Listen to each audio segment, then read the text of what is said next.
juntou com várias instituições de alguns outros países e a ideia é a gente conseguir monitorar a pesca, né? Porque aqui, eu estive conversando com o seu Pedro, fui para Cantão pegar os pontos de pesca ontem, e aí na volta encontrei o seu Pedro lá na boca do Mari, onde ele deságua ali no Purus, e aí eu perguntei para ele, né, como é que estavam os peixes, e aí eu vou perguntar para vocês também. Perguntei, como é que está a situação do peixe aqui, né, nesses últimos anos? Aumentou, diminuiu, está ao mesmo tanto? Ele falou que está ao mesmo tanto, né, não mudou muito, mas eu queria saber de vocês, né? Vocês acham que está ao mesmo tanto, diminuiu, aumentou nesses últimos anos? Aí na minha expectativa está diminuindo. Diminuindo. Em todo, digamos assim, espécie. Mais alguém?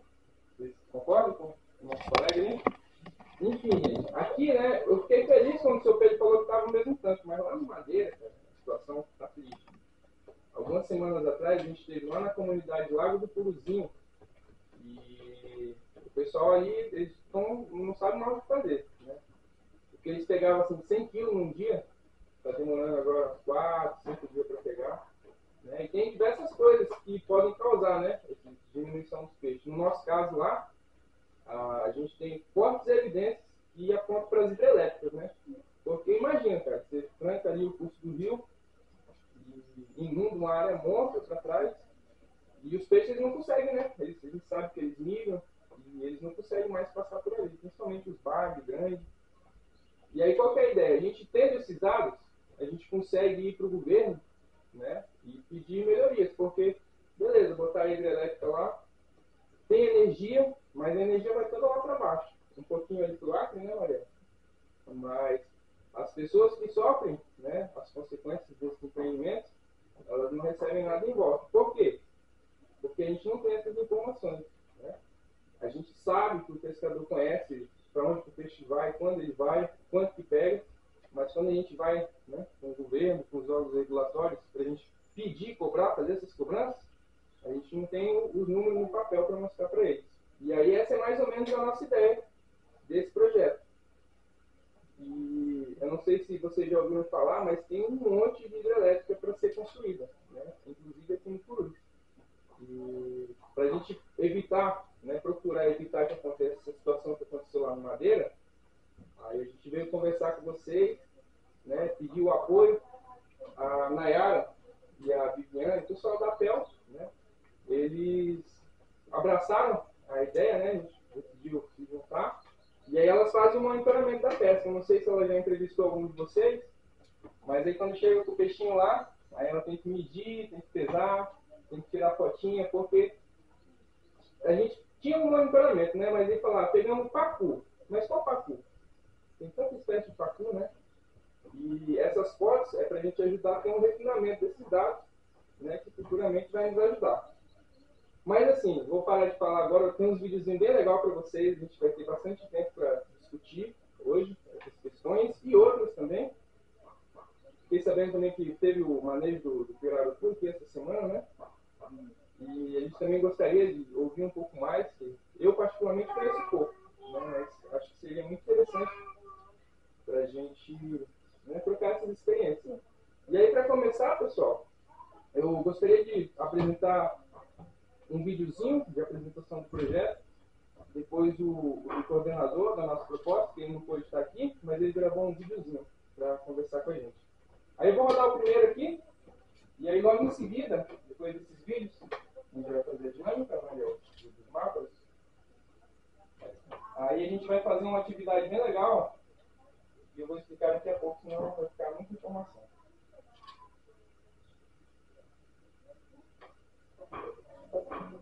Conheça o Diópolis. Localizado no campus da Universidade Federal do Amazonas, que fica no município de Humaitá, o Laboratório de Fisiologia e Ordenamento Pesqueiro do bairro de Madeira, Diópolis, trabalha com desenvolvimento de projetos de pesquisa e ordenamento territorial como ferramenta de gestão de recursos naturais há aproximadamente 10 anos.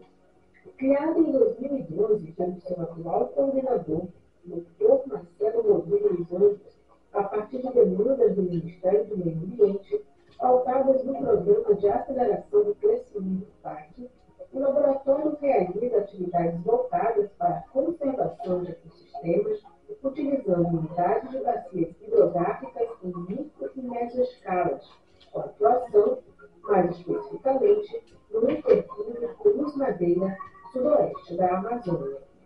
Através do Grupo de Pesquisa, Monitoramento e Ordenamento de Bacias Hidrográficas e Modelagem de Ecossistemas Aquáticos, foi desenvolvendo estudos das seguintes linhas de pesquisa: inovação tecnológica, produção e desenvolvimento socioambiental, modelagem dinâmica de ecossistemas aquáticos, monitoramento da biodiversidade e indicadores ambientais. Atualmente, o laboratório realiza 3 grandes atividades que abrigam etapas complementares: o FELTIP-SAM, pesquisas ecológicas de longa duração, busca avaliar o efeito da fragmentação de ecossistemas e como os processos ecológicos são consequentemente afetados.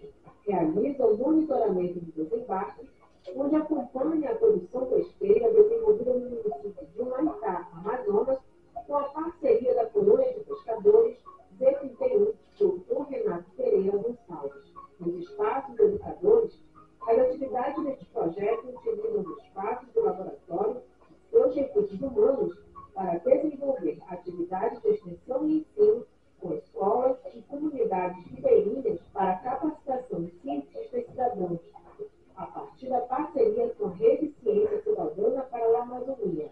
Para consolidar o tripé Ensino, Pesquisa e Extensão, o IOB fez parceria com instituições de pesquisa da França, Alemanha, Portugal e Estados Unidos, e assim nasceu o Forest Fish, projeto transnacional para a realização de pesquisas na região de Intercâmbio Cruz Madeira. O principal objetivo do projeto Forest Fish é definir áreas prioritárias para a conservação a partir da relação dos peixes frugívoros com a floresta, e que nos próximos 30, 50, 70 e 100 anos, esses dados possam garantir a sustentabilidade da pesca e perpetuação dos ciclos de renovação das florestas realizadas pelos peixes frugívoros e dispersam sementes na região estudada.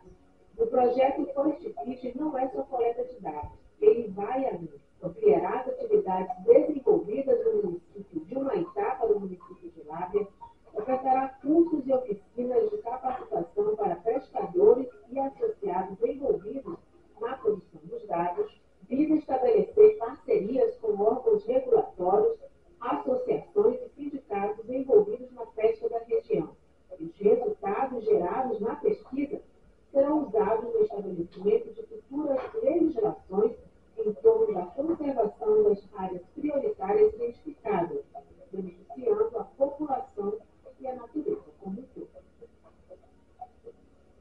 Esses aí são os nossos parceiros.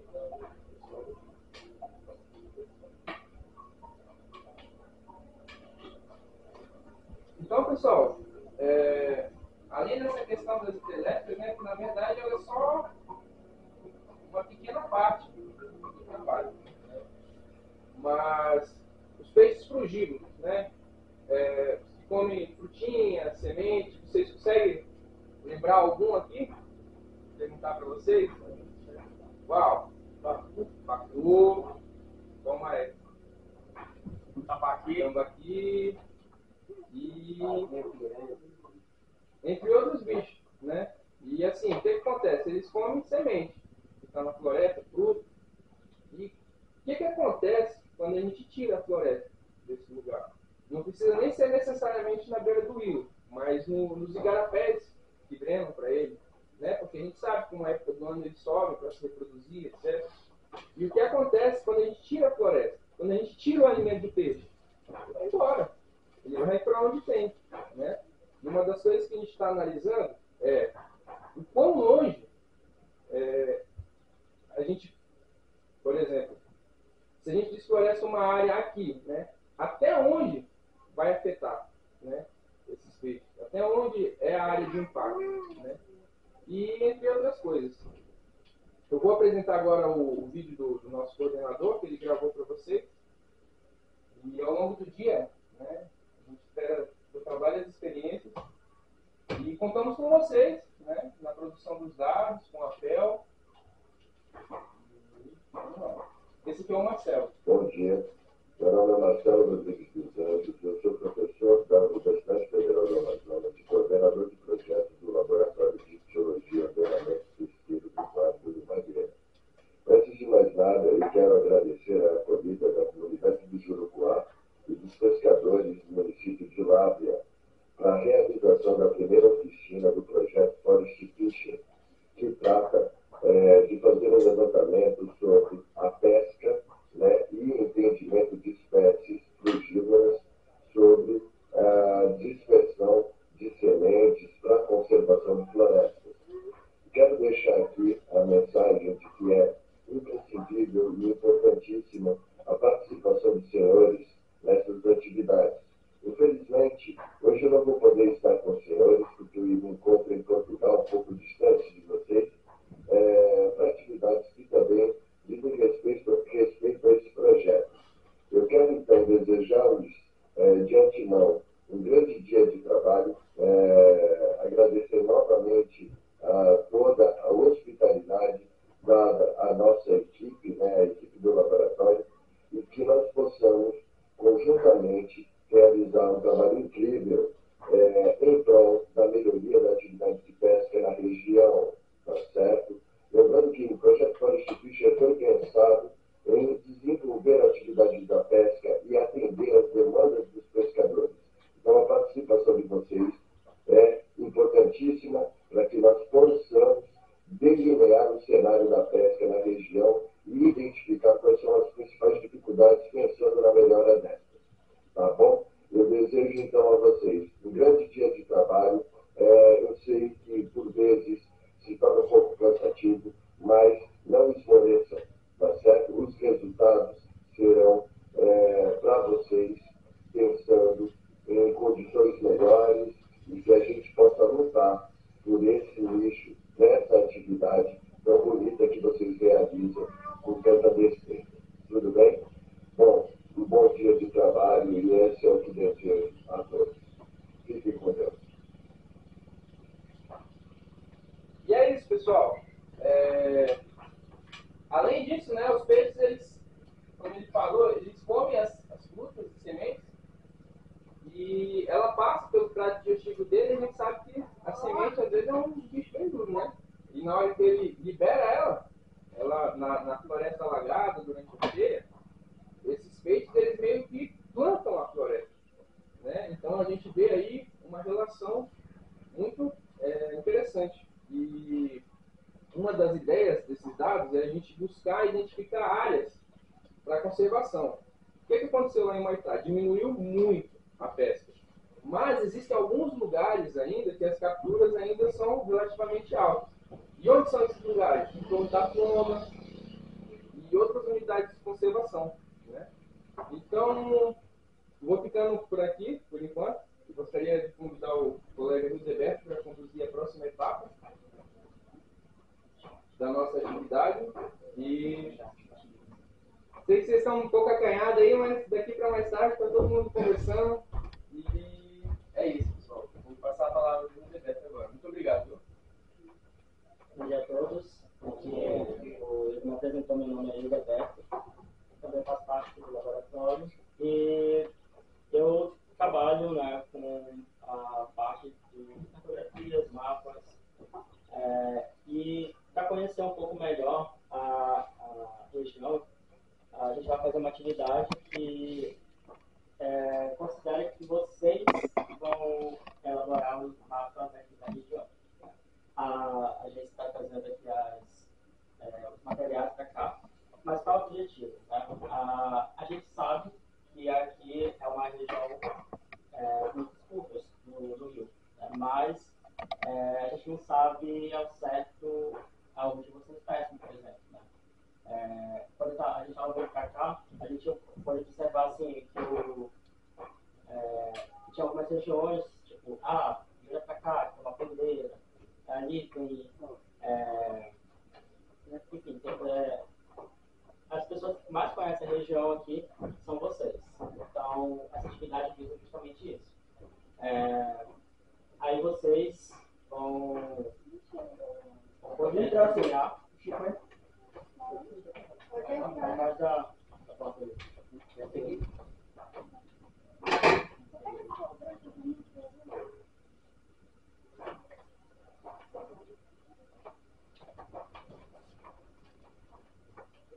assim, ó, como o Igor falou, não se acanhe, tá? O objetivo é justamente conhecer a região aqui de vocês.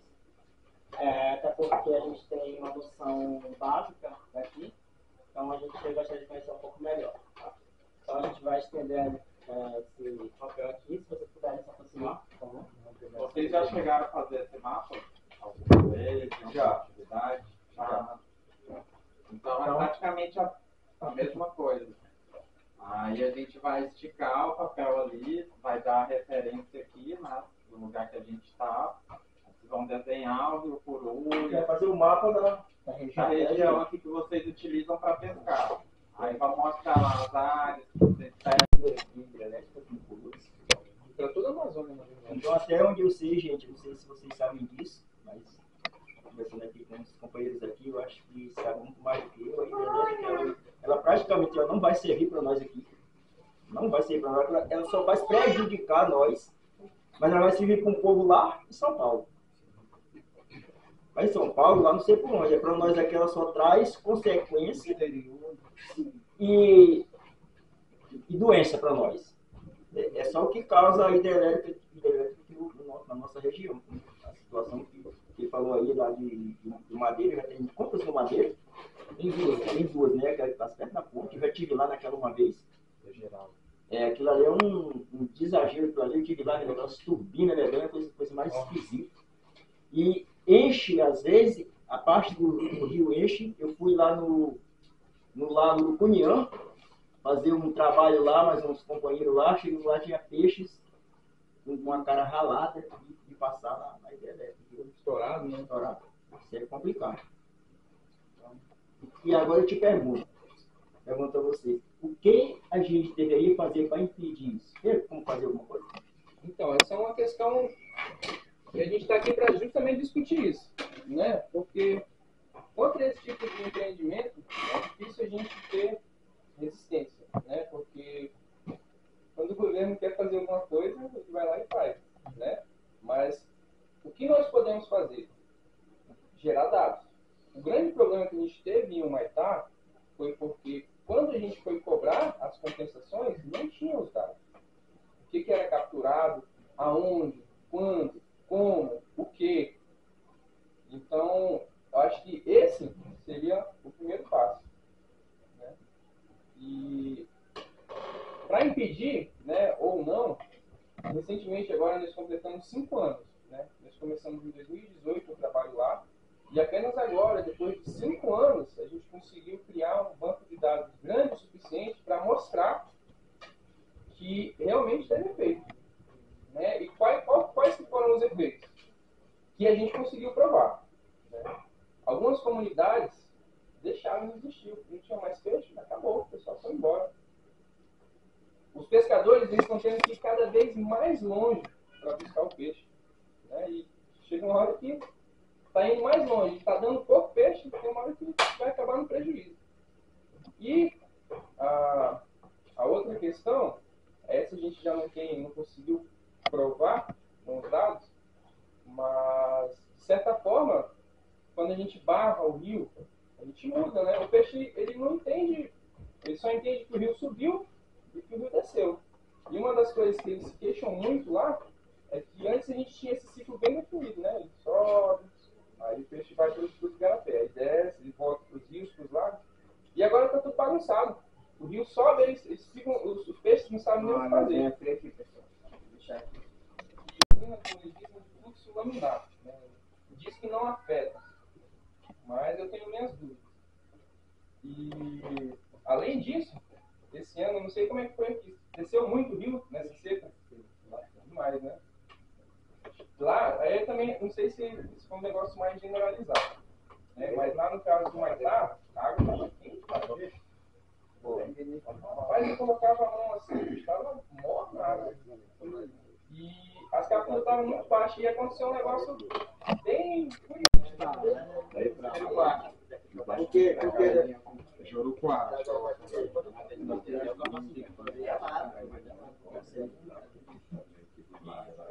Pode ficar de corredor para fazer Não, é do Juruquá para cima. Não, é das áreas de Você pesca para baixo também tem que pôr. Tem que fazer do Capacininha ou São Paulo. Capacininha é São Paulo, que é onde pesca. Então já marca aí onde é o Capacininha, cadê pra cá, pra perto do Abra. Por isso que eu digo, desenha o Cubos no meio aí ele faz Capacininha, Viraquerismo, Juruá, São Paulo.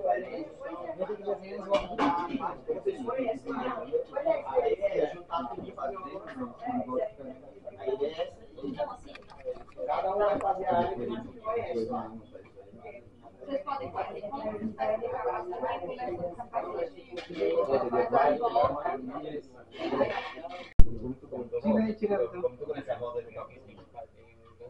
Livrou com a placinha que corre reto, aí chega aqui.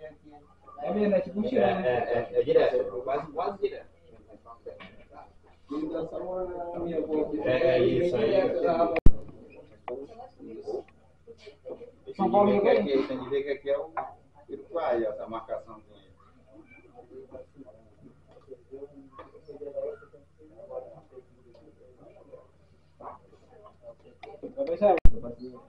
Para ficar mais perto, porque se você fizer um, não vai caber tudo. Sim. Tem que fazer pertinho. Tem que ser até São Paulo, mas se for esticar esse papel todo. Não, porque o Jurucuá aí, ó. Ele não pode passar. Tem bastante Jurucuá pra lá. Vocês podem mudar aqui também. Se vocês acham que a Vila Canis está mais pra cá, vocês tiram o Jurucuá, bota mais pra frente um pouco. Não, mas tem que ficar perto da Vila Canis, Jurucuá, aqui o lado aqui, ó. Começa daqui da Vila Canis, ó. Então, É o Guaraná. O lado. Podem usar o papel todinho, tá?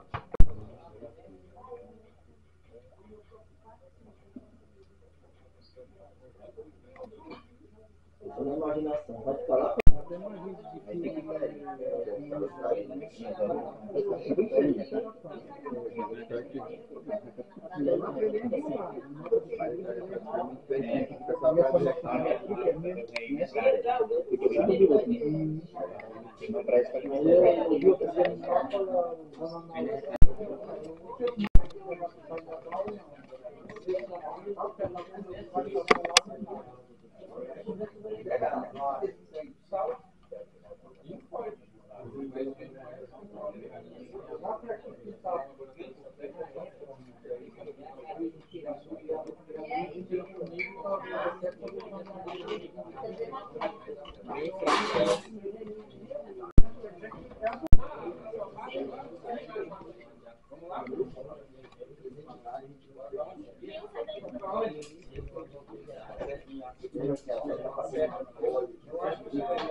Eu me encontro em Portugal, um pouco distante de vocês, para atividades que também dizem respeito a esse projeto.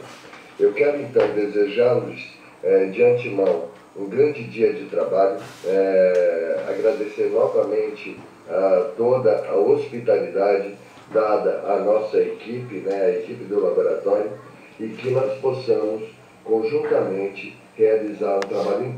Esses peixes, eles meio que plantam a floresta, né? Então a gente vê aí uma relação muito interessante. E uma das ideias desses dados é a gente buscar identificar áreas para conservação. O que aconteceu lá em Humaitá? Diminuiu muito a pesca, mas existem alguns lugares ainda que as capturas ainda são relativamente altas. E onde são esses lugares? Em torno da flora. Tinha algumas regiões, tipo, vira pra cá, que tem uma pedreira, ali tem, enfim, as pessoas que mais conhecem a região aqui são vocês. Então, essa atividade visa justamente isso. Aí vocês vão poder desenhar atrás da porta ali. Esse aqui?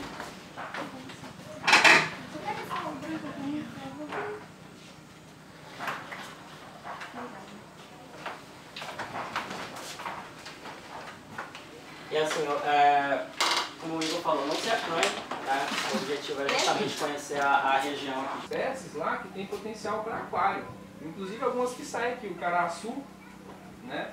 Lá eles vendem de R$5 o quilo, 6. Mas você sabe quanto que custa um bichinho desse para você vender para aquário? algo entre 50% e 50% da pesca artesanal, que é o que a Nayara, a Viviane e o pessoal da APEL ajuda a gente a fazer. Quando chega a produção, né, o pessoal fala, ô, tô chegando aí. Aí a Nayara já pega a bolsinha dela, as fichinhas, o celular para tirar as fotos, a balança, e aí toda essa espécie é esse aqui, porque como eu falei mais cedo, eu peguei pacu, mas qual pacu? Tem dezenas de espécies de pacu, né? Eu peguei piau, um monte de piau também.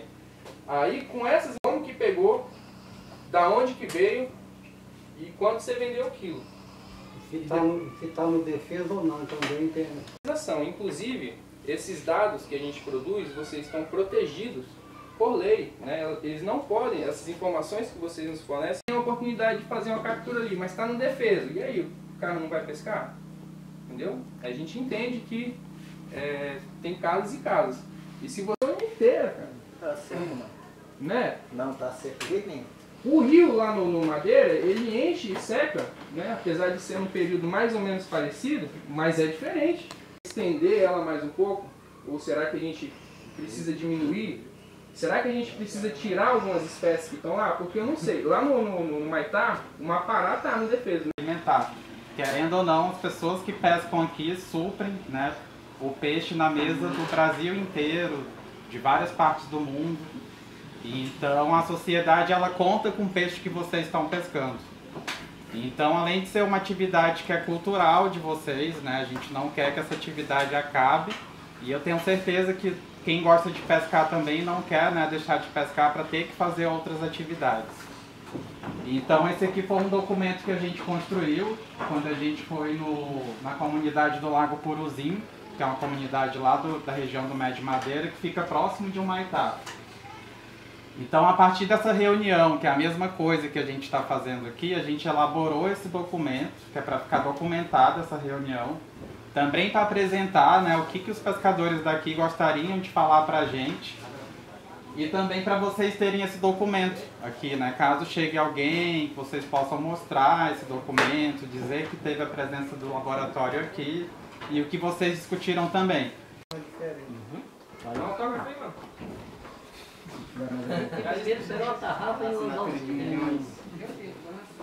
A pressão de vocês mesmo que não foi. Hoje em dia, vocês precisam ir mais longe para pescar ou vocês conseguem pescar próximo da casa de vocês? Porque a gente, na comunidade, dentro da comunidade da gente, que pegue e que não pegue, tem que estar lá batalhando. Porque se nós irmos para outra comunidade, não, rapaz, que só dá para nós, porque né, muita gente, o peixe está diminuindo, então é assim. E nas comunidades de vocês, vocês enfrentam problemas com pessoas de outros locais que vão pescar nas áreas de vocês, invasores? Quando se diz que a gente tem a área de preservação, primeiro. Daria pelo desse lago, no outro ano poderia tirar de outro. Mas aqui é lá variado. Lá na nossa comunidade tem outro lado, mas não tem. Pequeno poste.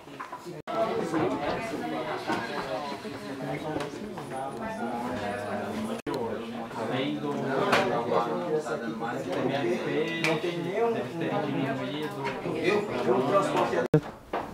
Com certeza tinha mais peixe.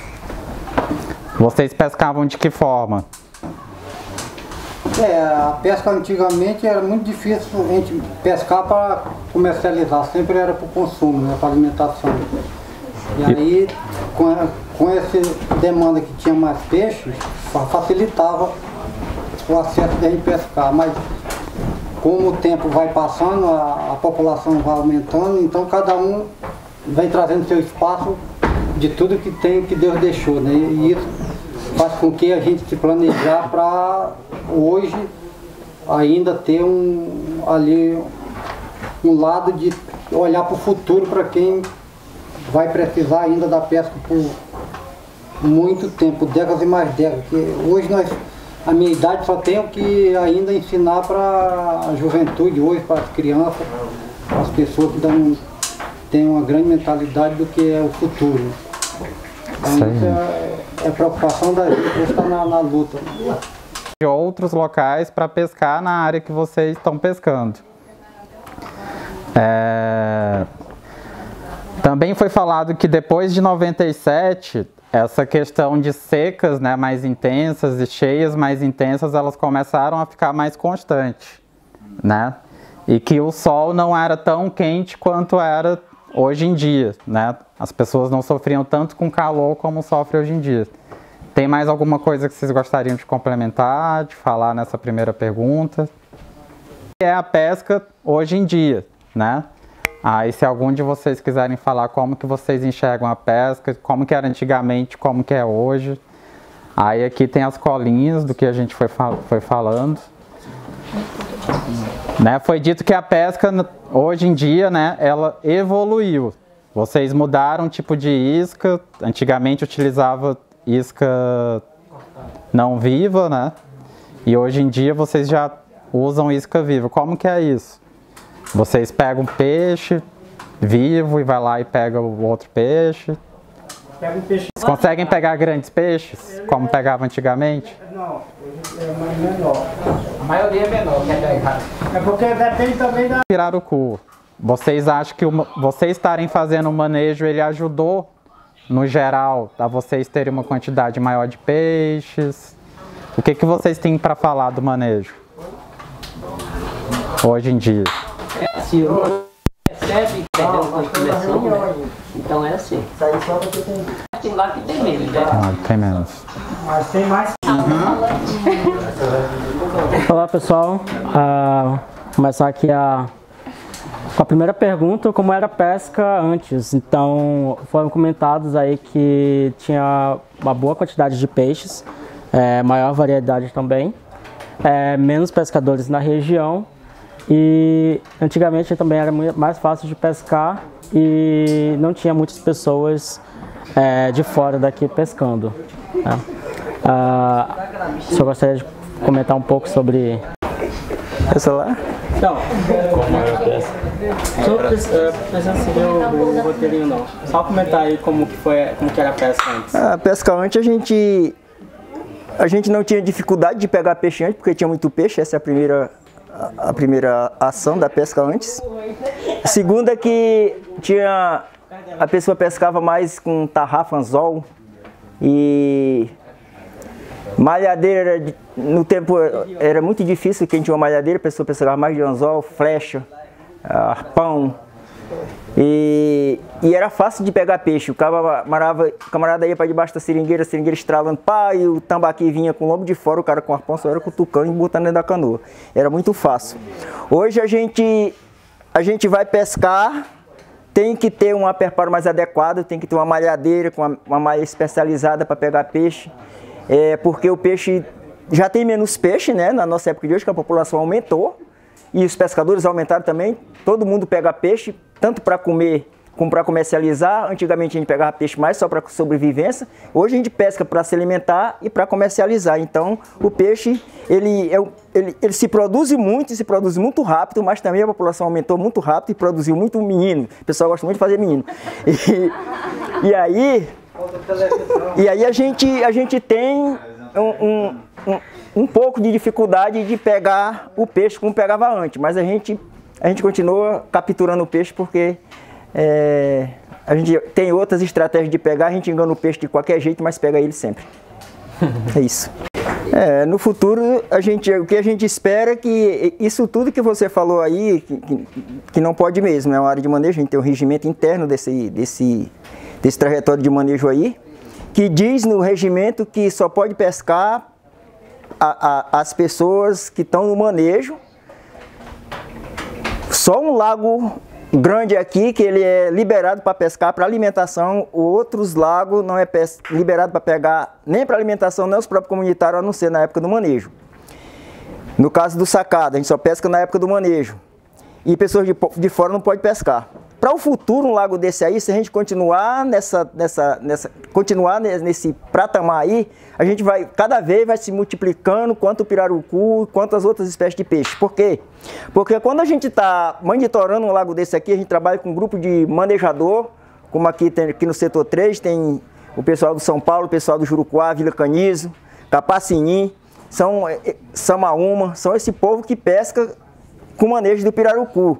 Então, quando a gente está pescando o pirarucu, tem essas regras, tem esse regimento. E não pode furar isso aí não, porque está no regimento. E o regimento diz que só pode pescar para essas atividades aí. Agora, o que deixa a gente a desejar é que o preço do nosso peixe está um pouco lá embaixo. Mas se continuar desse jeito, a tendência é aumentar. Quando a gente está num monitoramento desse aí, a gente não está monitorando só o pirarucu. Isso é que é importante. A gente está fazendo monitoramento do pirarucu e de outras espécies de peixe. Para deixar mais claro, a gente está protegendo aqui tudo que tem dentro da biodiversidade.